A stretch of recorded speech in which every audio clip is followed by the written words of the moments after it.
All right, Charlie, you're up. Thank you, Mr. Chairman. Thank you, members of the board.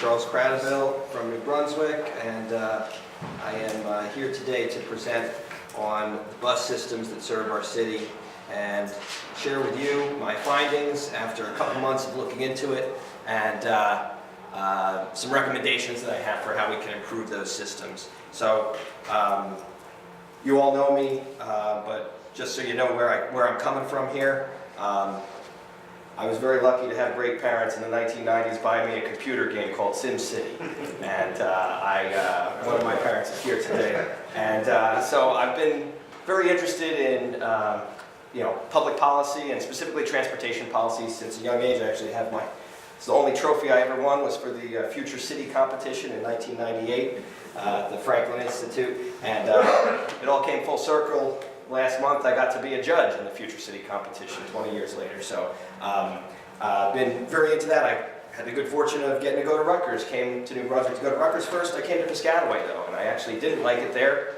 One of the reasons was that the buses didn't really provide that much service on the weekends and during breaks and stuff. So I went to school, I got my degree, I took some classes in planning and public policy but didn't major in it, and I got very involved in local politics, and then in 2010 I had the good fortune of working for a great nonprofit called the Citizens Campaign, and the Citizens Campaign does phenomenal work educating people about how they can make a difference in their communities, and so I learned what's called the no blame approach, and the no blame approach has helped me to work with this commission and the parking authority and many other city agencies to get results, get things done, and to do this in a way where we're not pointing the finger of blame. The saying is right, you point the finger of blame, it's three pointing right back at you. Well, so I'm not here today to blame anybody for any of the current situation. I'm here to discuss solutions and find ways that we can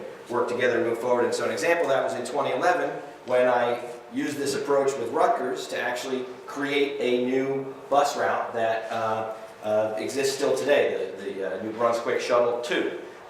And so that was basically spun off of the original New Brunswick Shuttle route, and I've actually kind of come to regret that, and so I'll tell you why later in the presentation. But 2017, you all probably remember that I brought some concerns to this commission and also to the parking authority about that shuttle and how it was mislabeled and not marked anymore properly, and was able to work constructively with you guys, to work constructively with Rutgers, to work constructively with their contractor to get the bus properly labeled and make it so folks know that this is a bus that they can ride.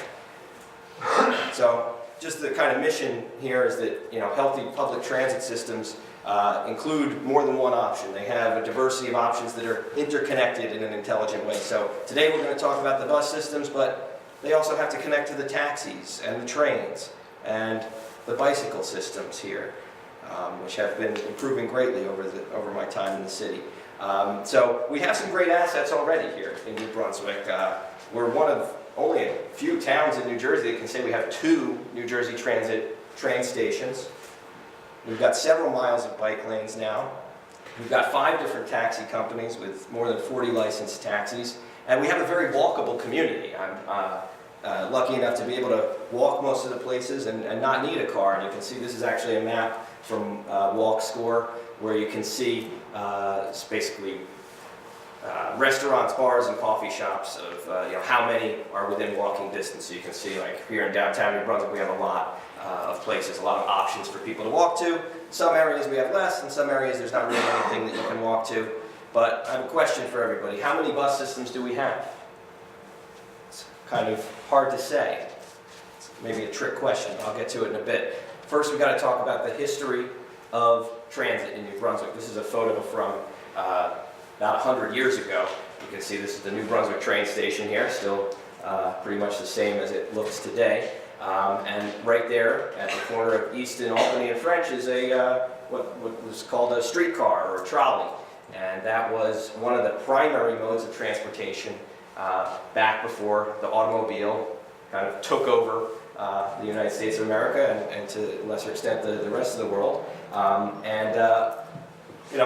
Unfortunately, a lot of those routes that served people were torn apart and actually purchased by companies that had interests in shifting to support automobiles. So that would be fossil fuel companies, rubber companies, and car companies. And so they actually bought up those systems and replaced them with buses. And so today we have a network of buses that does some of the same things that those streetcars and trolleys used to do back in the day. But what we see is that many cities are shifting back to something similar to a trolley. There's differences between trolleys and what this is. This is actually a rendering of what a light rail system might look like in downtown New Brunswick. This is a product of a extensive report put together by a company called Urbatran Associates, and that was back in 2001 that this vision was put forth, and the city was involved, the county was involved, Rutgers was involved, all the major stakeholders were involved,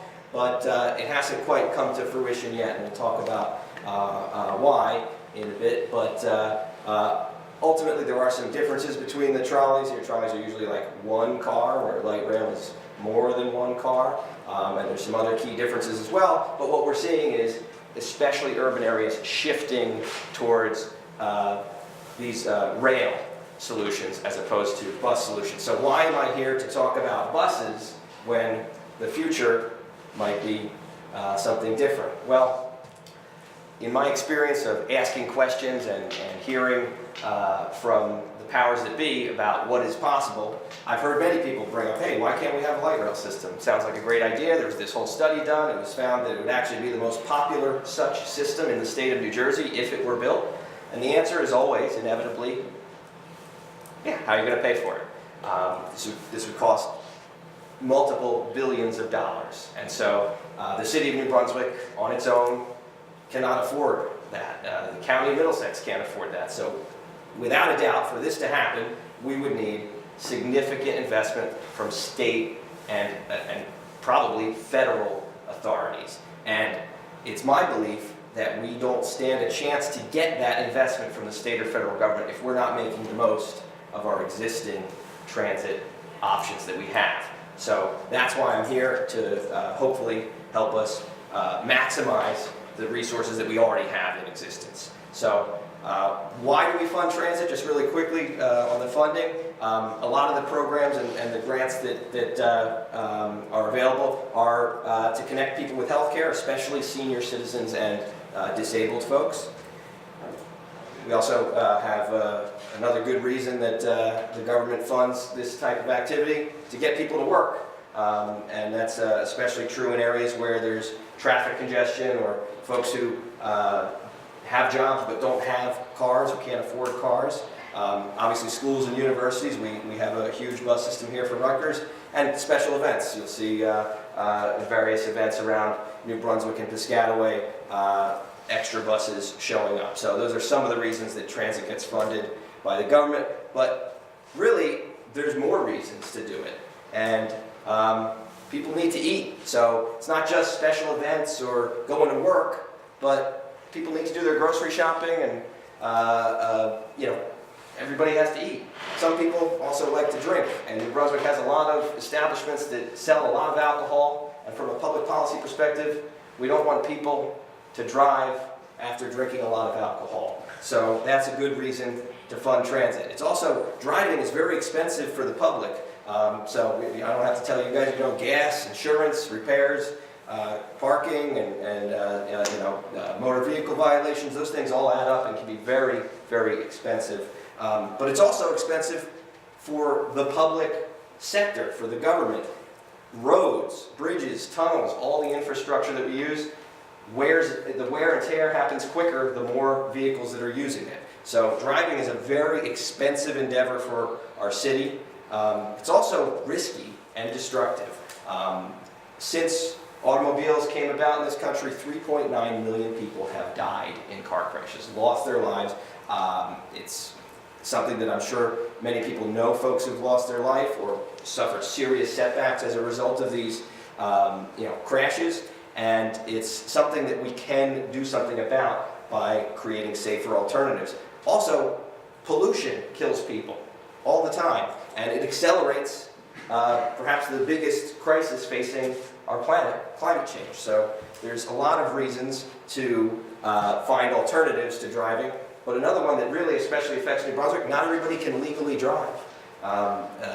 We have thousands of folks here who are not U.S. citizens and currently cannot get driver's licenses, cannot get driving privileges, and they still need to eat and work and go to healthcare appointments and all those things too. So there's a lot of good reasons to fund it, and here's just a visual perspective on the difference that we can make when we convince people to leave their cars at home or not have a car at all and use public transit. Transit can lower the congestion and the amount of time it takes to get from point A to point B. It also lowers pollution. It can also lower the cost of fixing these roads and highways.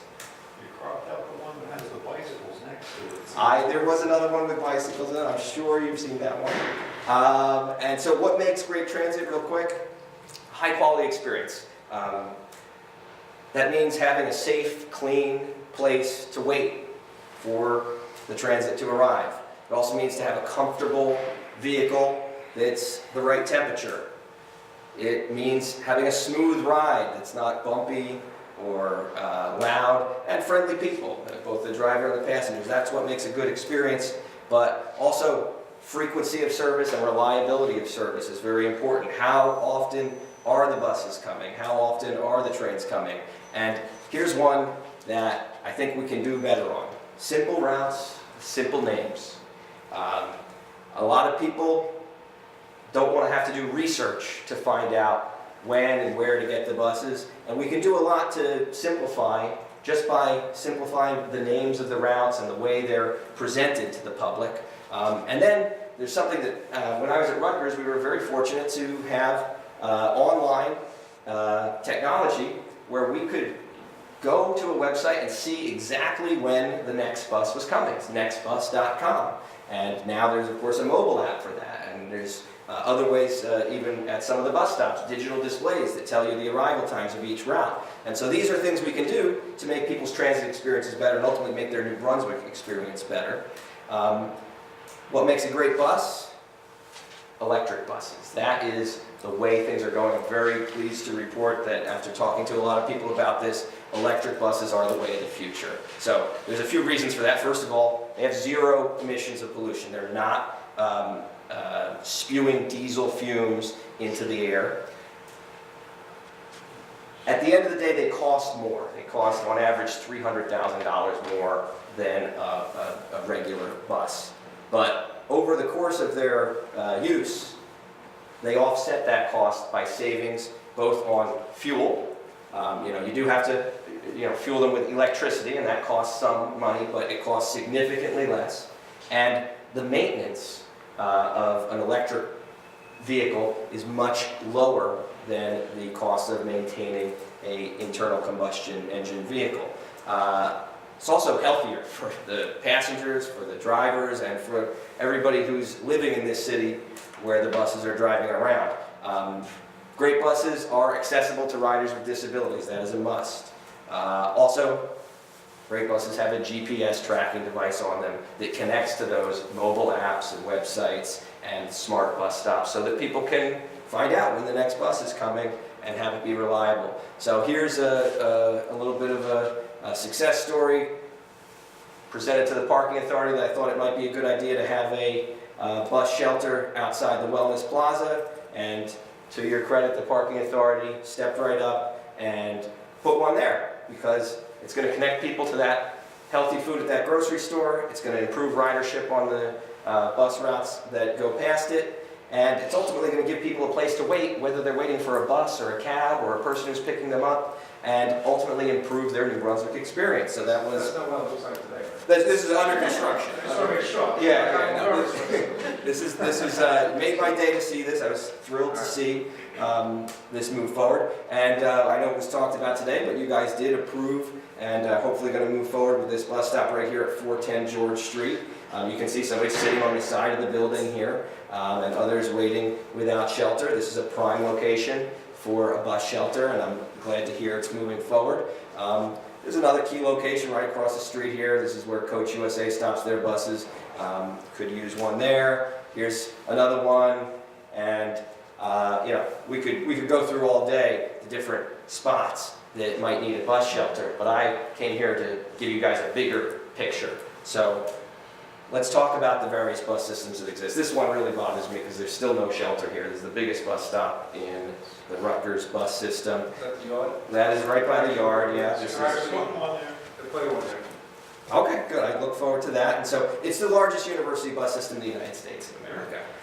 It is very significant. It's free of charge to anyone. Not everybody knows that, but anybody can ride it, any of the routes, and they have some pretty impressive routes. Some of them run more than 20 hours a day until after 2 in the morning. They've got 9 different routes plus 4 shuttles. Now, the only problem is that these routes vanish on the weekends and during the time of year when Rutgers is not in session. So they're not necessarily reliable if you need it to commute to work. And summer break is several months, so it's not totally reliable, but they do have the best possible option for tracking the buses, like I talked about, Next Bus, which is in real time. And Rutgers has, for the past several years, contracted with a company called First Transit. So First Transit provides the entire system, the drivers and the buses, and Rutgers, actually I learned, pays a flat rate per hour per bus. So it's very flexible if they want to make changes. $78 and change per hour per bus, regardless of where it's going or how big the bus is. Charlie, one second, I'm sorry. Yeah. They bid that out? Is that what they do? Do they bid out? Yeah, it's a 15-year contract. 15 year? Yeah, 5, 5, and 5. Yeah. Okay.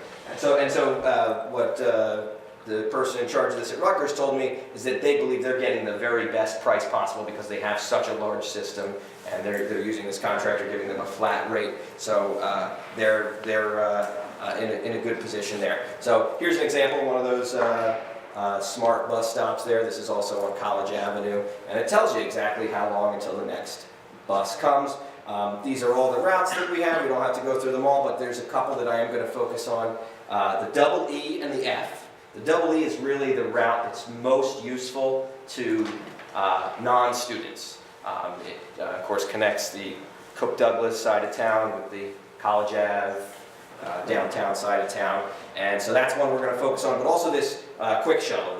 Now there's 2 of them, the New Brunswick Shuttle 1 and the New Brunswick Shuttle 2, which goes around the 5th and 6th Ward areas near Rutgers. Okay, NJ Transit also has a bus system. I'm sure you all have seen them around. 5 major routes. They connect New Brunswick to some other towns. So they all stop at the train station here. Some of them have weekend service, and they go to places like some of the malls in the county, also the county college, very important for folks who are studying there, and Old Bridge. It costs $1.70 per zone, so it's a little complicated to figure out exactly how much it is, but each stop actually has a 5-digit code for text message updates. So this is what you'll see if you go to the train station bus stop right now, and if you want, you can try it out. You just text, the number is my bus, so 69287, and I'm going to go ahead and just do this now. So you would text this 5-digit number to that number, 23497, and within a few seconds, it'll tell you the next few buses that are going to be stopping there. So I can see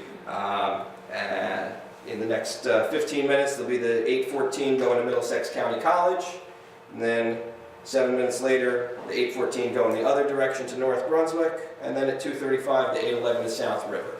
And Is that the Somerset Street stop? exactly. This is on the Somerset Street side. This is where all of these routes do stop. And the only one that's a little questionable is there is no 8A to Jamesburg. So that's something that ought to be changed. They probably mean the M1, which I guess goes to exit 8A on the turnpike. So speaking of which, this is the system that takes you there. This is the Middlesex County Area Transit System. They are facing cutbacks, and they've had to cut back in the past few years, but they still do have some routes. It's basically 6 different shuttle routes. 2 of them go to New Brunswick. They're all a $1 suggested donation, so you don't have to pay if you don't want to, but they do have a thing you can put money into. What they are shifting towards and doing increasingly less of the shuttles and more of this is curb-to-curb service. So this would be only for people who are over age 60 or disabled. You have to make a reservation, and you have to pay $3 each way, but they'll take you basically anywhere in Middlesex County. This is not tremendously useful to New Brunswick residents because New Brunswick offers its own service that doesn't cost $3. It's very similar. These shuttles are, and the curb-to-curb is Monday through Friday only. The Saturday service ended last April. And unfortunately for these shuttles, the information is hard to find. It's often conflicting or confusing. The best source is actually the City of New Brunswick website, which has the most up-to-date information. The county website is a little bit behind, and there's also tons of pamphlets out there that have outdated information at various locations. So again, there's two of these routes that go in New Brunswick. One of them goes all the way to 8A on the Turnpike, the Jamesburg area, and for some reason they stopped the North Brunswick Walmart service recently. Now the M5 is the major one. It's the most popular route in the whole system. It is basically the Jersey Avenue corridor and the Second Ward neighborhood in New Brunswick, and it even goes as far south as the Adams Lane area in North Brunswick. The city does pay about 40% of the cost towards this system, almost $129,000 a year. That's specific to the M5 route or the whole system? Specific to the M5 route. Gotcha. And it's a combination of two routes that were actually kind of smashed together back in May 2014. There used to be an M4 and an M5, and now it's just one big route. And I'll tell you a little bit later why that's probably not the best move. But New Brunswick does offer their own bus service, as I alluded to before. It's a great service. It's free for elderly, disabled, and low-income residents. And it's Monday through Friday, 8 to 4. They do curb-to-curb service for medical appointments and social service agencies. They also sometimes have taken people to supermarkets as well. They've got 6 vehicles that the city owns. They have a full-time driver and 6 part-time drivers. And just last year alone, they did 17,000 total trips. So it's a bit... Are they limited to where they can take you? Is it strictly within New Brunswick or? No, they do go outside New Brunswick. Type-wise, Yeah, it's supposed to be only for medical or Oh, I see. or social services appointments. See your friend. I got you. Yeah, but you can take it off. Exactly, so 46,000 miles last year alone on that. Somerset County also has buses that come into New Brunswick, a couple of them. The Dash and the Cat 1R shuttles, they both stop at the train station, but it's only during rush hour. It's only basically during the morning rush and the evening rush. It's $2 fare per ride. That is a mandatory fare. One of them goes up to the Davidson Avenue area in Franklin. The other goes all the way to Raritan Valley Community College. And previously they had the routes go a little deeper into New Brunswick and even into North Brunswick. Some of them would go up the Joyce Kilmer Avenue corridor, but they stopped that last year. And I believe the ridership has gone down a little bit because of that. So there's also private bus systems serving New Brunswick. Of course, we have a major bus station right here on Route 27. It takes you to New York City, other destinations all over the state. That's the Coach USA system. Our bus is a intercity bus system that can take you all the way to Washington, D.C. And I think it was a year ago they started offering service from downtown New Brunswick. And also there's, of course, many institutions that do their own services. So often medical facilities, nursing homes, staffing agencies sometimes have their own services. So there's no clear answer on how many bus systems serve New Brunswick. They do different types of things, but I did promise we'd talk about the double E and the F. Basically, the double E is the main route at Rutgers that serves non-students. It does go through downtown, so if you're, let's say, over by the Lord Sterling School and you want to get to the train station, that'll take you there, or vice versa. And the F basically is the same route, but it skips downtown and goes down Route 18 and just kind of connects the two campuses. So the double E is the most useful route that Rutgers offers, and you can see it's they run a lot of buses. This is a snapshot from nextbus.com, so you can see at this time of day, it's probably around 6 p.m., they've got 1, 2, 3, 4, 5, 6, 7, 8 different buses between these two routes, actually 9, I think, and they're pretty frequent. So this is the schedule. You can see that actually the double E starts at 6 a.m.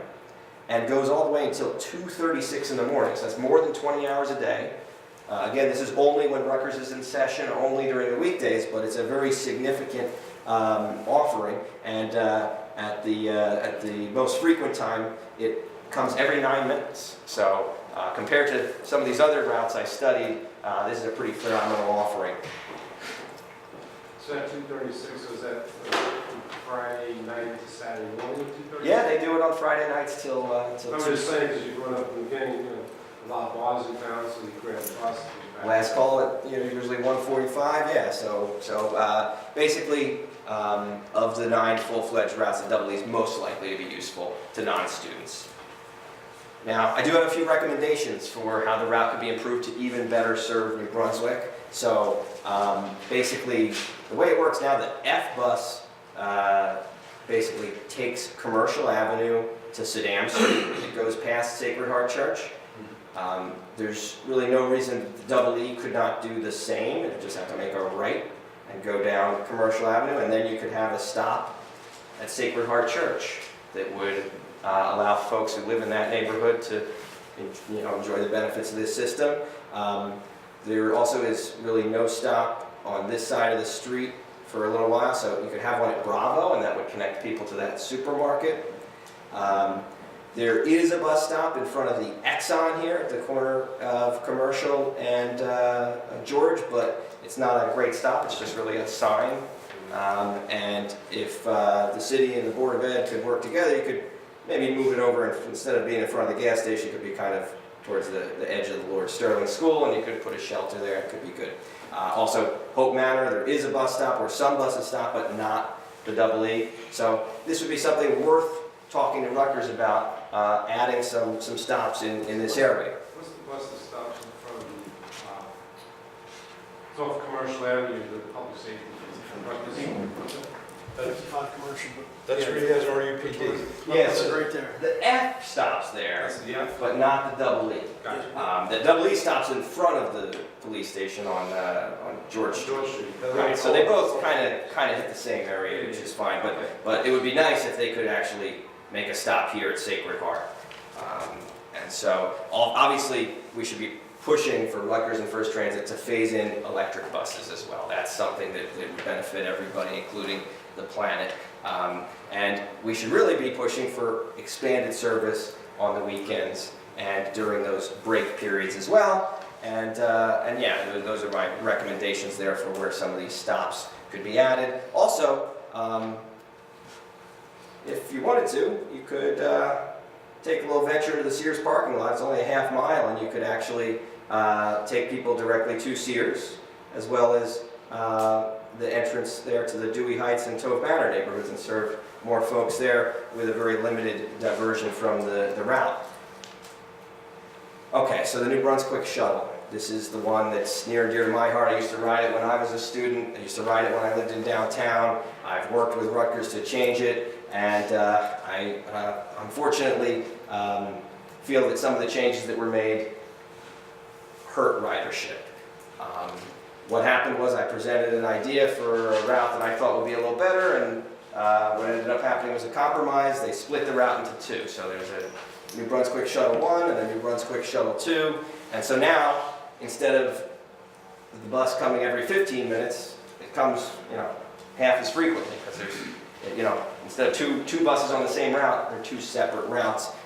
One kind of goes clockwise, one kind of goes counterclockwise. It's also just more confusing.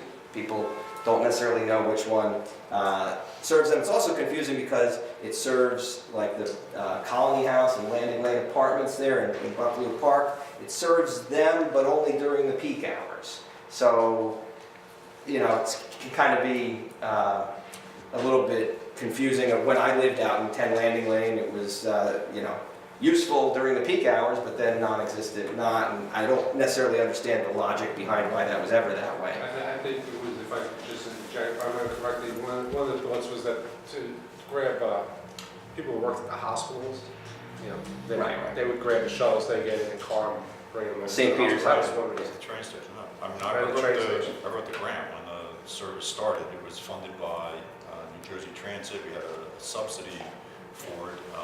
We get Rutgers in there as partners, but yeah, we didn't think there'd be any demand up there other than at the peak hours.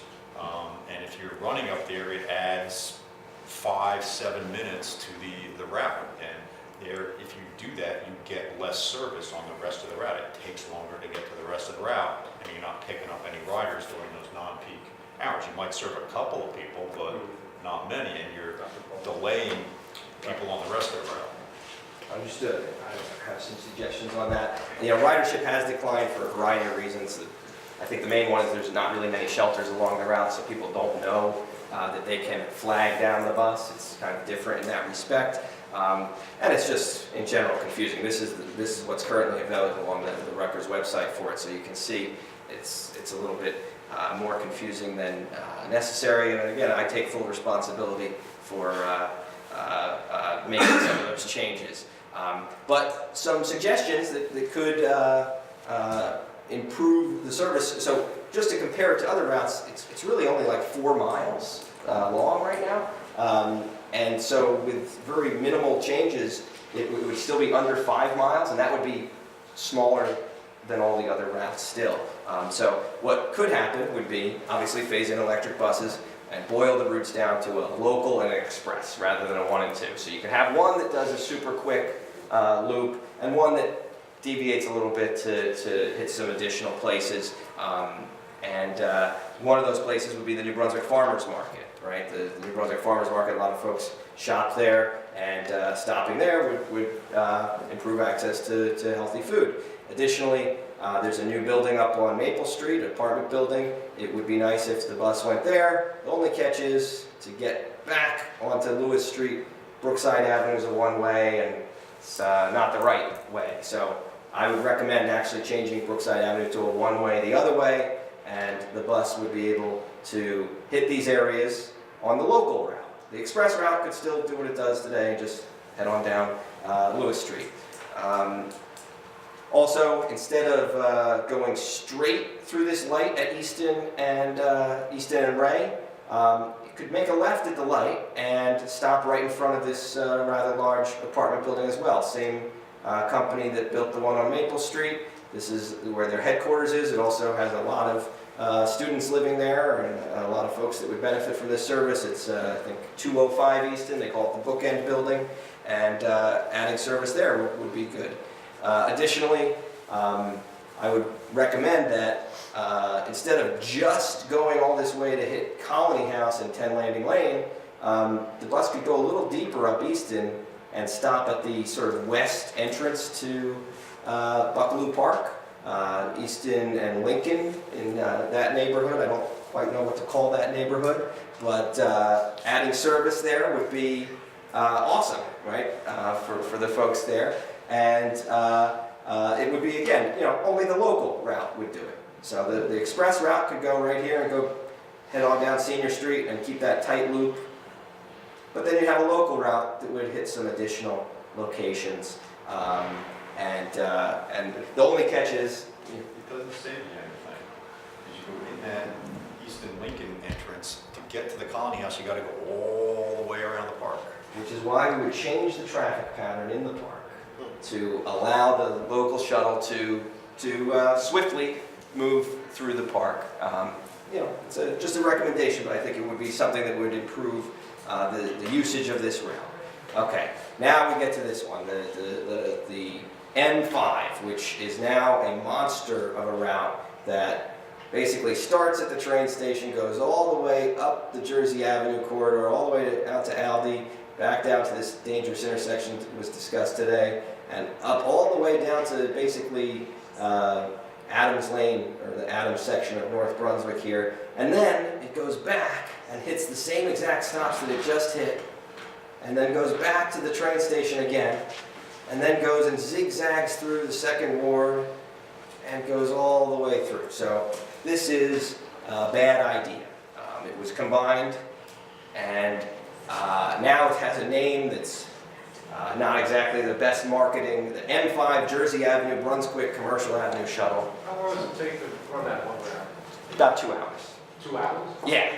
So I rode it a couple times, and it was, there's room for improvement. So first of all, it's not a loop. Even though it could be a loop if you wanted to, you just have to head on down Route 1 here and you could make it into a loop. But for whatever reason, it's not a loop. It's just kind of 2 routes that are connected.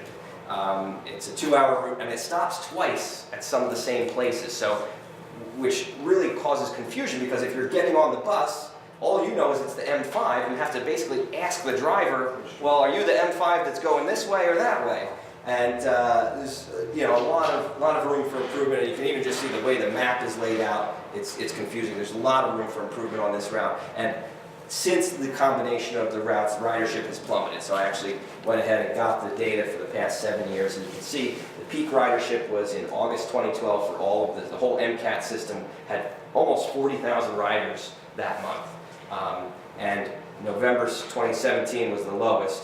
It's now less than half that. The major change was when the M4 and the M5 was combined. 17,000? 17,000, and that's for all of the 6 shuttles. You can see that the M4 and the M5 were doing pretty good, but when they combined those routes into one, it took a nosedive. And so also Saturday service ended last year, and so I'm very concerned about the future of the county's shuttles, specifically this one, which still is the most popular one. Why do you think the ridership drops so much? I believe that the combined route is confusing, circuitous, and It's a 2-hour route. it's way too long. Yeah, they run one bus one direction, one bus the other direction, so a bus will come by once an hour, but if you want to get from Renton Avenue to the train station, and it's the bus going the other way, you got, an hour and a half circuit route rather than, 15, 20 minutes. And think about it, it's a cold day, there's no next bus service, so you don't know exactly, you know when it's supposed to come, but Right. if it's ahead of schedule or behind schedule, you could be waiting as much as an hour for the bus, and so that's a big part of it. So I have some recommendations. I would basically phase in electric buses, obviously, and add the GPS in there so that people could get that real-time data, but also split the route into one loop that serves the Jersey Avenue corridor that was the most successful of the routes here, and one that serves the second ward. So that's kind of the purple here would be a proposed new route. And so you could offer express routes that would stay local in New Brunswick and keep that tight loop and just sort of do that Jersey Avenue corridor.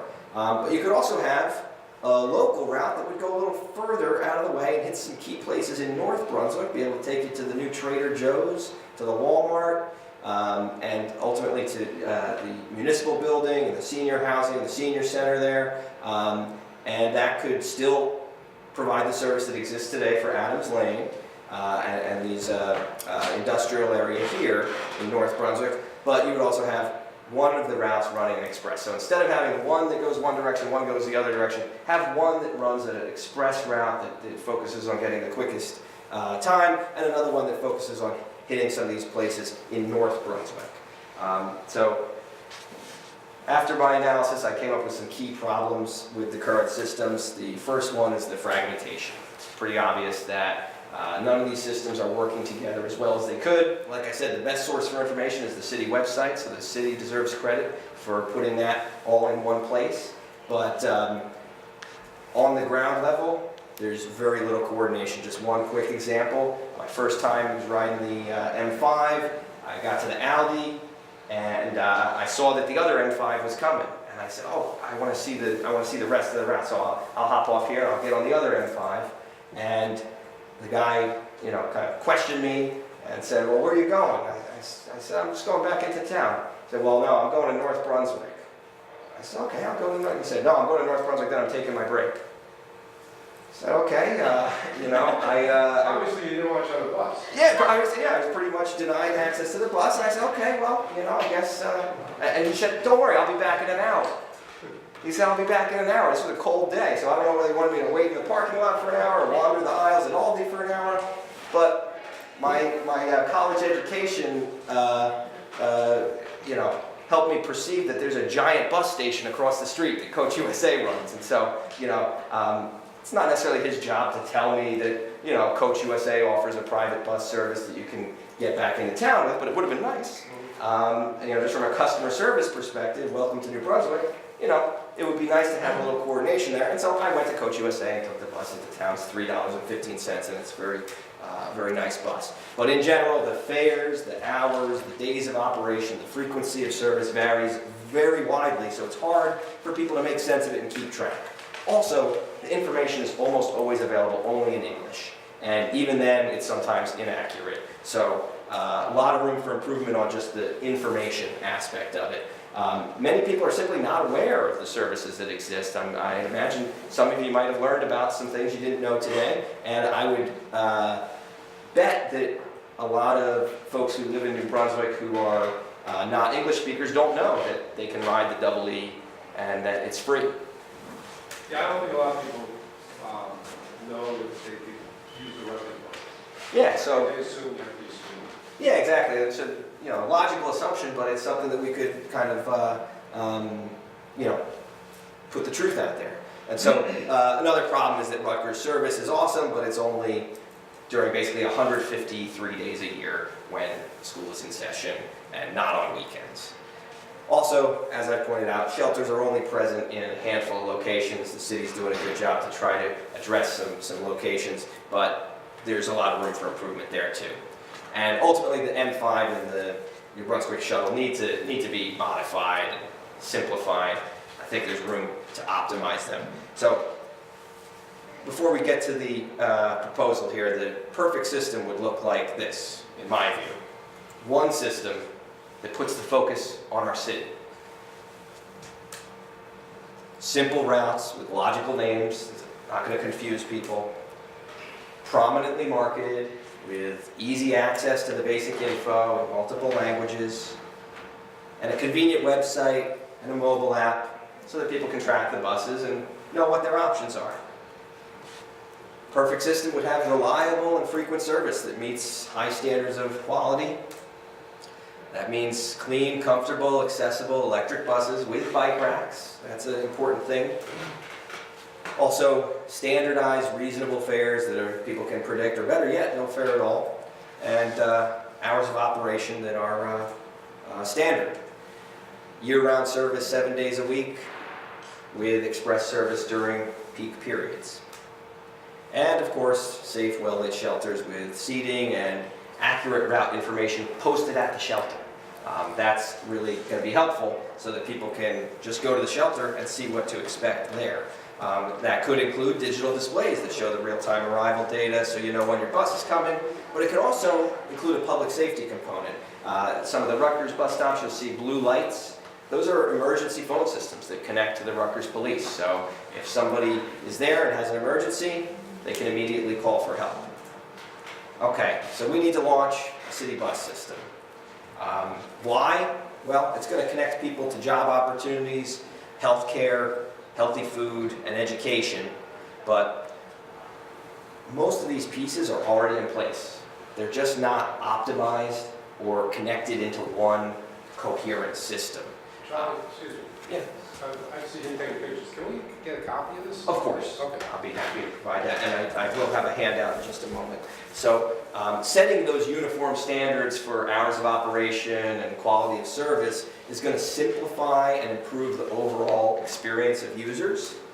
And by centralizing the marketing and information about these services, we can actually maximize the positive impacts of buses on the city's economy. And so I know it's hard to live in New Brunswick and not notice all the growth. Population's going up, new buildings are going up, and if we increase the bus ridership, we can encourage growth without exacerbating the traffic and parking problems. We can do it in a way that will ease those problems and still allow for growth. So how do we get there?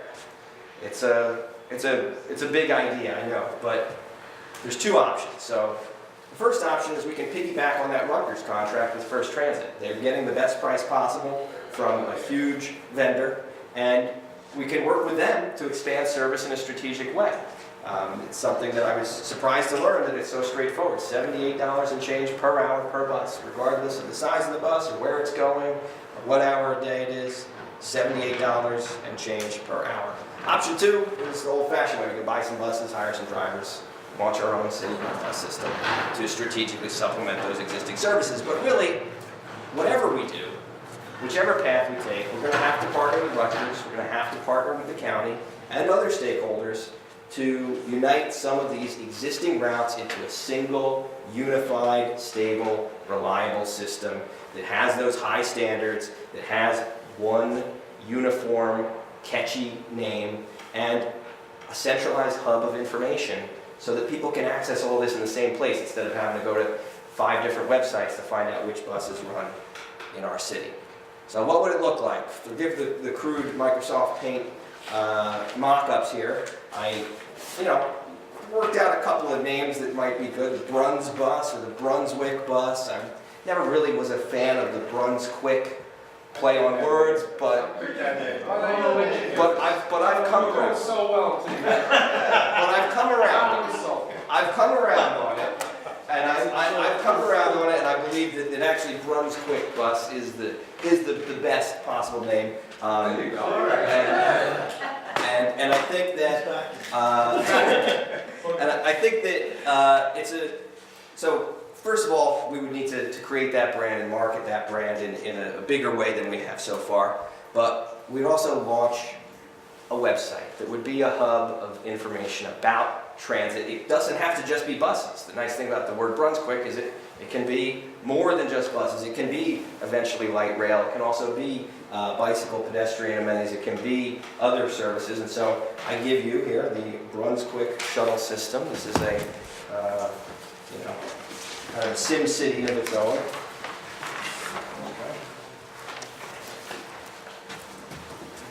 And so what this is basically taking some of these existing assets that we already talked about, that already exist, and just naming or renaming them in a simple way. And I think the simplest way is to use colors. So the double E and the F could very simply become the Scarlet Shuttle. Makes sense. It goes to Rutgers, and you'd have the double E would be the local, and the F would be the express. So this is what the Scarlet Shuttle local might look like, and you could, mark up the buses in a way that tells people that they're part of this new system that's free and open to the public, and you would say where it takes you on the bus here. It tells you. Now we need to optimize that M5 shuttle, so that's what the green route is here. You could use any color. I just know that the county has a green logo, and maybe they would like to market themselves with the green shuttle. And then the New Brunswick Shuttle could be rebranded as the blue route. And then we'd have to kind of pick up what we leave off with that M5 route and not leave these neighborhoods behind in the second ward and actually launch a shuttle there. That would be the purple shuttle. And so you can see here, this is just a kind of a vision for what it might look like. We could, obviously, the details need to be worked out. And ultimately, we want to work towards shuttles that connect us to other communities too. I know Highland Park is really eager to have a connection to New Brunswick with buses, specifically ever since the L route that Rutgers used to run was taken away several years ago. I know the mayor there and others are really interested in having some type of shuttle. So if we get our ducks in a row and have a good system, we could be expanding in no time to work with other partners. But of course, the question, how much would it cost? And so this is not cheap. It's an important thing, but I actually did price it out because we have this flat rate that we can talk about. So this would be if we use option 1 for everything, It could be a mix of option 1 and option 2, but option 1 to use the Rutgers First Transit contract. We supplement the EE and the F to offer year-round service, 7 days a week, with at least 2 buses for 15 hours a day. It would be $500,000 a year, $499,000. What's the head time on the EE road? The best time is like 9 minutes. And how long does it take to do the EE route? It's a little less than an hour, so if you have 2, it would be, And then you got 30-minute head time. yeah, it'd Instead of 9 minutes. be, yeah, I know, it'd be better than nothing though. And those buses are packed. Right. But on, So you need more than 2 buses. So up that figure there. Okay, well, yeah, I'm saying, right now there's 0. Right now, they're not doing anything on the weekends as far as the EE or the F. So this would be a way for the city or, partners to step up and offer that service on the days when there's no buses running on that route. And, Rutgers can keep doing whatever they do with the weekend routes that they do run, or the what they call the all campuses route that they do run. But the city could step up to make sure that at least there is a EE running, or 2 EEs in this case. And 15 hours a day would mean basically 7 a.m. to 10 p.m., which, not the full 20 hours that Rutgers runs it, but at least have that baseline of 15 hours a day. So that's what all these figures are based on. So the M5, we're talking about expanding it a little bit. It's basically, usually you can't catch one of those after 6 p.m. This would be expanding it a little bit, 4 more hours. So we're talking 15 hours a day, 3 buses on weekdays, 2 buses on the weekends, and that would cost almost $700,000. Charlie, I got a question for you. Yeah, of course. When you're talking about, for instance, the Rutgers EE bus, why would, it's already running 5 days a week. Why would the city pick up the 7 days a week instead of just to say the 2 days it's not running? Well, some people work on the weekends or need to use the service on the weekends. What I'm saying is the city. You say it's already running Monday. It's already Why running. not have Why Rutgers wouldn't do we it? just, let Rutgers do what they're doing the 5 days a week, and then suggest maybe 2 days a week just from the city side of it, instead of saying 7 days a week just. That's exactly what I Weekend propose. shuttle, it still goes, you can still take a bus downtown, Rutgers bus downtown on the weekend. You can. The Frequency. times are even worse than 30 minutes though. And But just because there isn't the demand. again, this is something that a lot of folks don't even know that they have this option, and so part of it would be for it to be consistent, so that the city could pick up the 2 days a week that it's not running, but even more importantly would be to pick up those full weeks when it's not running in the summer, spring break, winter break. Those would be really important for consistency, because if you needed to commute, you can't tell your boss, oh, well, Rutgers isn't in session, so I'm not going to go to work. I mean, obviously, the Rutgers bus, the intention is for Rutgers students. That's why they do it, other yeah. people can run it, can hop on it. Nobody's going to stop, because it would take forever to check everyone's ID to say, you're Rutgers, you're not, whatever. So that's why they just pretty much allow anybody. But the whole purpose of the Rutgers bus system is for the Rutgers students, not for the everyday other person. Yeah, another interesting thing I learned, since we're on the topic, Rutgers did roll out a system in Newark, and they actually do check people's IDs, and it's basically, I think the hospital, NJIT, and Rutgers, and depending on which ID you show, they keep track, and they bill accordingly to those things. They charge the entity back? They charge the entity for, they charge for it. Now, but then They're not collecting fares. Right. They'll just So walk if off. it's a hospital, they'll bill the hospital back for the use. But they're not But- letting anybody who doesn't. and if you don't have an ID, you're not allowed on the bus, so it does, lead to... Catch-22. Yeah, so I would, want to maintain what we have now, but I think that there is a way to expand it. And so this is just a vision of what could be. And so the quick shuttle actually is running 20 hours a day, and might not need to run all 20 hours a day, so you could take that down to 15, but just make sure it runs every day, year-round. Like I said, local and an express, and that would actually only cost $211,000 for that. And the Ward 2 shuttle would be the most expensive, because this would be basically starting from scratch, a new route, 15 hours a day, 7 days a week, 3 buses on weekdays, 2 on weekends, and we're talking about $778,000. Total $2.2 million. I know you've got sticker shock. Don't worry. It's not going to cost us all that money. That would be, yeah, 2.2 million a year.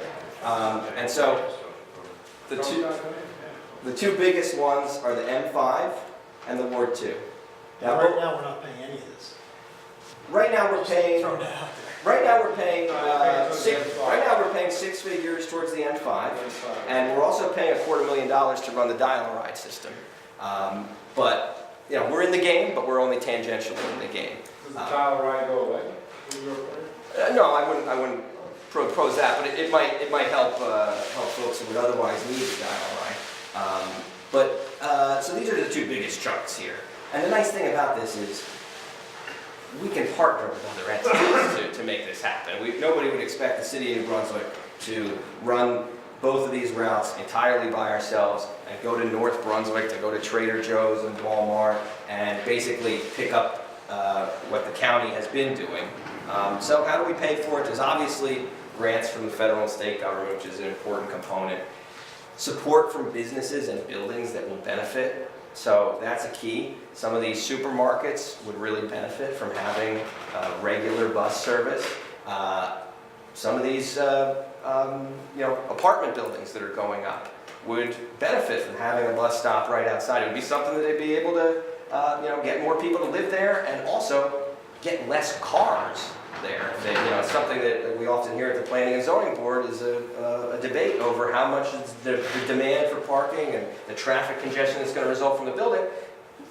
If some of these developers or apartment owners were able to chip in, it would help make this possible. But the big thing would be shared service partners. So the proposal for the M5 local route is going to go through North Brunswick, and it's basically an extension of the county's existing route. So split the cost three ways: North Brunswick, Middlesex County, and New Brunswick. The proposed second ward shuttle would actually serve some of Rutgers. So if you take a look at your map, you'll see it would add service to the Jameson area, and there's also a project under construction right now, a really amazing project, the Rutgers Adult Autism Center, which is on Nickel Avenue. And I don't know if Rutgers has any plans to provide bus service there, but there's none existing. So this would be a way to have Rutgers and North Brunswick become partners. And so it could split the cost three ways with them. So instead of the 2.2 million, New Brunswick's share would be down to 1.2 million. And North Brunswick would be picking up that much, Rutgers would be picking up that much, and Middlesex County would be picking up that much. This is just a vision. It could be any number of things depending on how motivated the partners are to see this happen. So this is just a vision for what could be, and I'm going to close up by telling you guys that even if we can't do it all right away, we must do something right now. The world is changing. People who are moving to New Brunswick want different things than people wanted 30 or 40 or 50 years ago. And it's really important that we move our city forward before we get left behind. You guys know the feeling when you miss a bus. We don't want to miss the bus. This is what the future is going to look like. It's going to be transit. And in order for us to get to that vision of a wonderful light rail system that's going to have tens of thousands of riders and connect New Brunswick to other communities and help alleviate the traffic congestion in downtown and on Route 18, we need to show that we're moving forward. And so part of that is going to be to make some moves. Maybe not all of this right away, but make some moves to expand transit, because if we don't, it's actually going to contract. Like I said, the county is phasing down their shuttles, and we have a lot of room for improvement here, and it's, I think, time for the city to step up and do it. I want to thank you all so much for allowing me to give this presentation, and I want to thank everybody who helped me put it together. Had some great conversations and learned a lot. I still have a lot to learn, but I hope that I was able to share some information with you that will help you guys to keep doing the good work you're doing and help make transit a bigger part of our city. Thank you. Thank you, Charles. That was a very informative presentation, a lot to absorb. So, very ambitious, but it's got some good ideas in it. Are you So, if I could get a copy of that, just I'll email it to everybody. perfect. Thank you. Are you going to present this to Rutgers to Middlesex County to other agencies also? If they'll let me. Just a comment, but say I'm glad you're supporting Mayor Cahill's idea to have color coded shuttle systems. He's been asking for that for years, so you and me are on the same page. something? Good to know. It was a very good presentation, very informative. Would love to have a shuttle system like that, but cost is an issue. And you've talked about the M5. You and I had a conversation one day about that. That we're probably looking at scaling down the routes, and that looks like the way we're going to be going, and just focusing that just on the Jersey Avenue corridor, because that's where the ridership is and the need is, because that's the only shuttle service out there. Whereas down in the Second Ward area, there are other services that can provide the transit service if you don't have that there. So we try to get better head time, so it's not a 2-hour ride around town. But even just doing that loop over there, they're estimating that's like about 35 minutes each way. So that's still an hour to make a full complete loop over there. And that cost is over $200,000 a year just for that. So this stuff is expensive, and there aren't a whole lot of grants. That's one of the reasons the county's kind of pulling back from this, is that they've had some grant funding in the past that's been shrinking. I think they may have a different focus, as you were referencing in there, as to where they want to go with this. The other thing I would say, I don't know if the city of New Brunswick can be the agency that leads this. Obviously, we'd be very involved and so forth, but what you propose here is a regional system. A lot of this system is outside of New Brunswick, whether it goes into North Brunswick, we talk about going to Highland Park, there's probably some places in Somerset to go. It needs to be regionally directed. It's probably more appropriate that county or New Jersey Transit do something like this. But I mean, I agree with you that we need to do more with transit, with the bike system and so forth. You can only build so many parking decks. The roads are only so wide. You can only get so many cars in here. That we do need to improve the system. So there were a lot of good ideas. Everybody did a good job. I will say, when I asked you how long this was going to be, you said it was going to be 15 to 20 minutes. But I had an extra okay. month I was interested through the whole thing. That was good. I'm glad you enjoyed it. Thank you for your help. I enjoyed it. I would also, I got one challenge and then I would say one plus. So the challenge to Danielle's comments about the homeless population, I can imagine this impacting us in a challenging way, with us kind of being the target of the hub for homeless all throughout the county and beyond. I see this sort of being something that adds to that. The positive, when you say that we need to do something immediate, the first immediate thing I think that we could do is make sure that people are aware of what's actually available now. To your point, I didn't know half of these particular routes were in place already. I'm pretty sure there's a ton of residents who don't know. I've never taken the breakfast bus in the 36 years I've been living here. So I think one thing that would be, possible almost immediately is being able to provide more awareness of what's available now. Then that would also impact demand.